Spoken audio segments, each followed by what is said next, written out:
L'accord de pêche qui est actuellement en négociation entre le Royaume du Maroc et l'Union européenne accorde un volet important sur la durabilité de la ressource.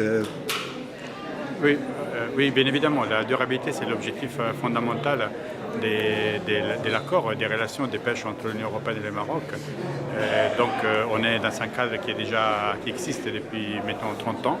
Le premier accord a été signé en 88 et là, les protocoles actuels terminent en juillet et donc on est en train de négocier les nouveaux accords, les nouveaux protocoles qui ont justement comme objectif de garantir une durabilité de la pêche pour les années à venir. Une durabilité qui est poursuivie à travers plusieurs instruments et à plusieurs modalités. Par exemple, le fait que les navires européens ne peuvent pas pêcher en Méditerranée parce que justement il y a un problème de surpêche en Méditerranée et donc il faut préserver les stocks existants.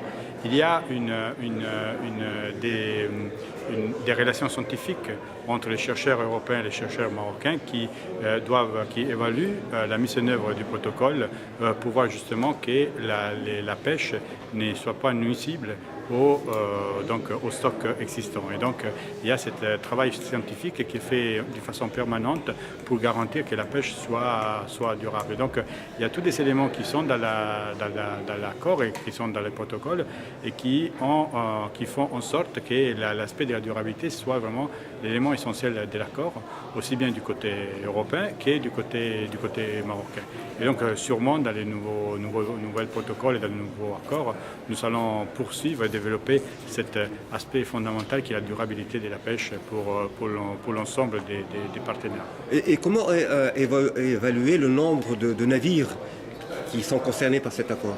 Oui, donc les licences de pêche qui sont données aux navires européens sont données aussi en fonction des quotas qui sont établis justement pour garantir la durabilité. Donc il y a plusieurs catégories de pêche qui sont autorisées dans le cadre de l'accord et du protocole et qui évoluent en fonction justement de la durabilité. Donc l'idée c'est que les navires européens puissent pêcher d'abord là où il y a une surcapacité, une surpuissance des stocks. Et donc on ne va pas pêcher, les navires européens ne vont pas pêcher dans des zones où il y a des capacités limitées.